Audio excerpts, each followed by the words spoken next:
আসসালামু আলাইকুম। দেখুন, কেবলমাত্র একটি সূত্র 6n ± 1, এই একটি মাত্র সূত্র মনে রাখতে পারলেই মৌলিক সংখ্যা এবং যৌগিক সংখ্যার যাবতীয় সমস্যাবলী জাস্ট 1 সেকেন্ডের মধ্যে আপনি কিন্তু সমাধান করতে পারবেন। হ্যাঁ বন্ধুরা, আমরা যারা বিভিন্ন জব নিয়োগ পরীক্ষা অংশগ্রহণ করেছি কিংবা করি, তারা সকলেই জানি যে এই মৌলিক সংখ্যা এবং যৌগিক সংখ্যার এই টপিক্সটা কত বেশি গুরুত্বপূর্ণ টপিক্স। যে কোনো জব নিয়োগ পরীক্ষায় আপনি অংশগ্রহণ করলেই দেখতে পান এরকম একটা এমসিকিউ, নিচের কোন সংখ্যাটি মৌলিক সংখ্যা, কিংবা নিচের কোন সংখ্যাটি মৌলিক সংখ্যা নয়, কিংবা নিচের কোন সংখ্যাটি যৌগিক সংখ্যা। তো আজকের এই ভিডিওটি যারা দেখছি বন্ধুরা, আজকের পর থেকে এরকম সমস্যাবলী জাস্ট নিমেষের মধ্যেই সমাধান করে ফেলতে পারবো। চলুন তাহলে দেখে নেওয়া যাক। এই 6n ± 1 এই সূত্রটিতে n এর মান ধনাত্মক পূর্ণ সংখ্যাগুলি যা কিছুই বসিয়ে দেন না কেন, প্রত্যেকটি সংখ্যার জন্য আপনি 2টি করে মৌলিক সংখ্যা পেয়ে যাবেন। যেমন আমি যদি এখানে n এর জায়গায় 1 বসিয়ে দেই, দেখুন 1 যদি এখানে অ্যাপ্লাই করি, তাহলে এই n এর জায়গায় 1 বসালে হবে 6 1 কে 6, তার সাথে 1 যোগ একটা মৌলিক সংখ্যা আমরা পেয়ে যাব 7। আবার যদি 1 মাইনাস করি, 6 এখানে যদি n এর জায়গায় 1 বসিয়ে 6 1 কে 6, তার থেকে 1 মাইনাস করি, তাহলে হবে 5। এই 7 এবং 5 দুইটি হচ্ছে মৌলিক সংখ্যা। তাহলে মৌলিক সংখ্যা কাকে বলে সেই সংজ্ঞাটা জানাও তো আমাদের জন্য জরুরি, তাই না? এক ব্যতীত, মনে রাখতে হবে, এক মৌলিক সংখ্যা নয়। আবার বলছি, এক মৌলিক সংখ্যা নয়।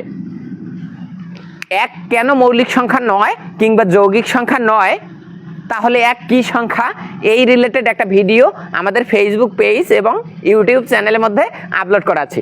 আপনারা চাইলে এই ভিডিওটি স্ক্রল করে সেই ভিডিওটি দেখে আসতে পারবেন। তাহলে মৌলিক সংখ্যার সংজ্ঞাটি আগে আমরা জেনে আসি। সাধারণত এক ব্যতীত অন্য যে সকল সংখ্যার গুণনীয়ক কেবলমাত্র এক এবং ওই সংখ্যাটি নিজেই, আর কোনো গুণনীয়ক নেই। যেমন 5, এটির গুণনীয়ক মানে 5কে ভাগ করা যায় কি দিয়ে? শুধুমাত্র 1 দিয়ে ভাগ করা যায় এবং 5 দিয়ে ভাগ করা যায়, এর মাঝামাঝি আর কোনো সংখ্যা দিয়ে ভাগ করা যায় না। এক ব্যতীত অন্য যে সকল সংখ্যার গুণনীয়ক কেবলমাত্র এক এবং ওই সংখ্যাটি নিজেই, এছাড়া আর কোনো গুণনীয়ক নেই। মানে আর কোনো সংখ্যা দ্বারা এই সংখ্যাটাকে ভাগ করা যাবে না, তাহলে সে সকল সংখ্যাকে আমরা বলবো মৌলিক সংখ্যা। সংজ্ঞাটা ভালোভাবে যদি আমি বলতে যাই, তাহলে এক ব্যতীত অপর যে সকল সংখ্যার গুণনীয়ক কেবলমাত্র এক এবং ওই সংখ্যাটি নিজেই, এছাড়া আর কোনো গুণনীয়ক কিংবা উৎপাদক নেই, সে সকল সংখ্যাকে আমরা মৌলিক সংখ্যা বলবো। তো এবারে দেখুন, 1 ধরলে 2টা পেয়ে গেলাম। 2 যদি আমি এখানে ধরি n এর ভ্যালু, তাহলে 6 দুগুণে 12, তার সাথে 1 যোগ, তাহলে আমরা পেয়ে যাচ্ছি 13, এই 13। এবং 6 দুগুণে 12, তার থেকে 1 মাইনাস করলে আসবে 11। এই 13 এবং 11 দুটিই কিন্তু মৌলিক সংখ্যা। এবারে 3 যদি ধরি n এর ভ্যালু, তাহলে আসবে 3 6 18 যোগ 1 মানে 19, আর 18 থেকে 1 মাইনাস করলে আসবে 17। এই দুটিও কিন্তু অবশ্যই মৌলিক সংখ্যা।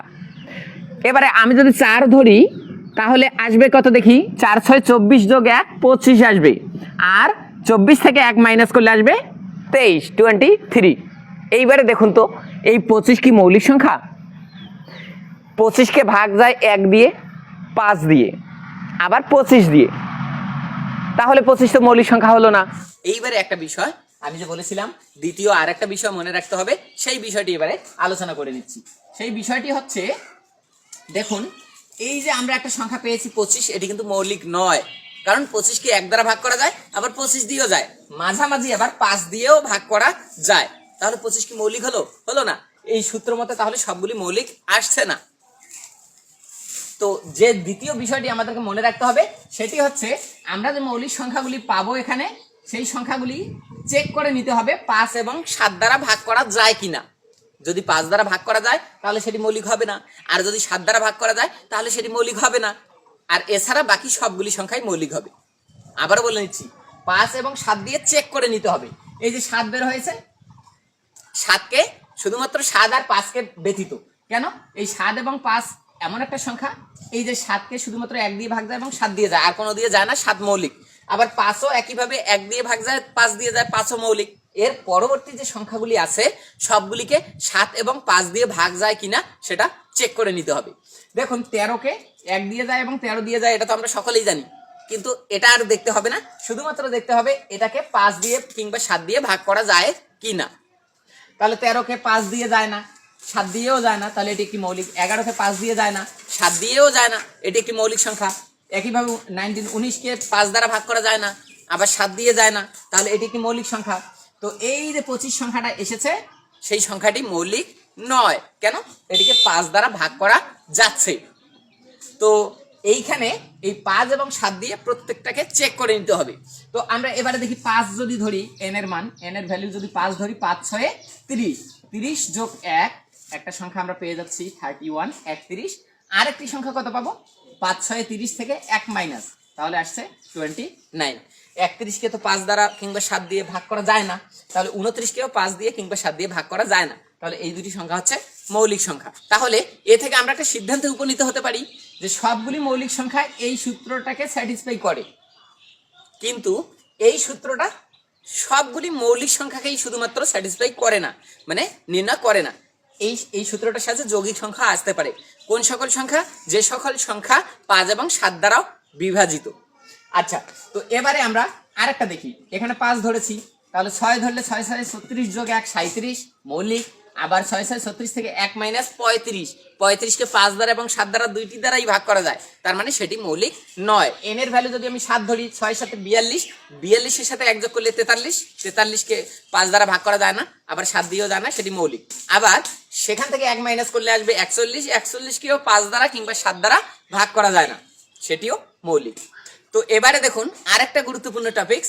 পরীক্ষার হলে মাঝে মধ্যে আপনাকে এরকম প্রশ্ন করা হয় না যে নিচের কোনটি মৌলিক সংখ্যা, মাঝে মধ্যে বলা হয় যে 70 থেকে 90 এর মধ্যে কয়টি মৌলিক সংখ্যা আছে। তো এইরকম প্রশ্নগুলোও কিন্তু আপনি এই সূত্রটার সাহায্যে সলভ করতে পারবেন। এমন একটা মান ধরবেন, এই যে 6n আছে, এমন একটা মান ধরবো যেন মানটা 70 থেকে 90 এর মাঝামাঝি হয়ে যায়। যেমন আমি যদি এখানে 6 ধরি, তাহলে হয়ে যাবে 6 6 36, অনেক কম হয়ে যায়। 10 ধরলে 6 10 60 হয়, n এর মান যদি 10 ধরি। তাহলে আমি যদি এটাকে মনে করুন 12 ধরি, 6 12 72 আসে, তার মানে 70কে ক্রস করতেছে, 70কে ক্রস করবে, আবার 90 মানে 90কে ক্রস করে যাবে না। তাহলে 12 ধরলে 6 12 72, তার সাথে 1 যোগ একটা সংখ্যা আমি পেয়ে যাচ্ছি 73। এটাকে 7 দ্বারা ভাগ করা যায় না, 5 দিয়েও ভাগ করা যায় না, তার মানে মৌলিক।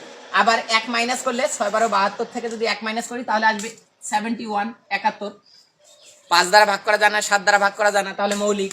এবারে 13 ধরে আমরা নিয়ে আসলাম, 12 ধরে, এবারে 13 ধরে দেখবো। 6 13 78, 78 থেকে 1 মাইনাস করলে আসে 77। আচ্ছা, 77 সংখ্যাটিকে 7 দ্বারা ভাগ করা যায়, তার মানে এটি মৌলিক নয়। আবার একইভাবে 6 13 78, তার থেকে যদি 1 মাইনাস করি 77 যেমন আসে, 1 যোগ করলে আবার 79 আসে, মানে 79। 79কে 7 দ্বারাও ভাগ করা যায় না, 5 দ্বারাও ভাগ করা যায় না, তাহলে এটি একটি মৌলিক সংখ্যা। এবারে 13 ধরলাম, এবারে 14 ধরবো। 6 14 84, তাহলে এই 84-র সাথে 1 যোগ 85 হয়, সেটি মৌলিক নয়, কারণ 5 দ্বারা ভাগ যায়। আবার এই 84 থেকে 1 মাইনাস করলে আসে 83, অবশ্যই মৌলিক, 5 দ্বারা কিন্তু 7 দ্বারা ভাগ করা যায় না, তাহলে 83 মৌলিক। আমরা মৌলিক পেয়ে যাচ্ছি 73 71 83 79, তাহলে 1টা 2টা 3টা 4টা পেয়ে গেলাম। এবারে আমরা এখানে 14 ধরেছিলাম, এবার 15 যদি ধরি, তাহলে 90কে ক্রস করে যাবে, একটা যাবে আর একটা যাবে না। তাহলে আমি যদি এখানে 15 ধরি, 6 15 90, 90-র সাথে 1 যোগ 91, 90 তো পার হবো না আমরা, কারণ 70 থেকে 90 এর মধ্যে আমরা খুঁজতেছি মৌলিক সংখ্যা, তো 90 ক্রস করে যাব না। আচ্ছা, যদি মাইনাস করি 6 15 90, তার থেকে 1 মাইনাস করলে আসছে 89। এখন 89কে কি 7 দ্বারা ভাগ করা যায়? দেখি আমরা। 7 দ্বারা ভাগ করলে 7 1 7 যায় না, আবার 5 দ্বারাও ভাগ করা যায় না, তাহলে 89 একটি মৌলিক সংখ্যা। তাহলে মৌলিক সংখ্যা কিংবা যৌগিক সংখ্যা রিলেটেড যে কোনো প্রশ্নই আপনার জব নিয়োগ পরীক্ষা আসুক না কেন, আপনি কিন্তু দেখা মাত্রই সলভ করে ফেলতে পারবেন। হ্যাঁ বন্ধুরা, আমাদের এই পেজে এবং ইউটিউব চ্যানেলে নিয়মিতভাবে গাণিতিক বিভিন্ন মজার শর্টকাট এবং জব ম্যাথগুলি আপলোড হচ্ছে। আপনারা আমাদের পাশে থাকতে, আমাদের এই ভিডিওটি যদি ফেসবুক পেজের মাধ্যমে দেখে থাকেন, তাহলে অবশ্যই ফলো বাটনে, আর যদি ইউটিউব চ্যানেলের মাধ্যমে দেখে থাকেন, তাহলে সাবস্ক্রাইব বাটনে ক্লিক করতে ভুলবেন না। ধন্যবাদ বন্ধুরা, সকলের সুস্বাস্থ্য কামনা করছি। আসসালামু আলাইকুম।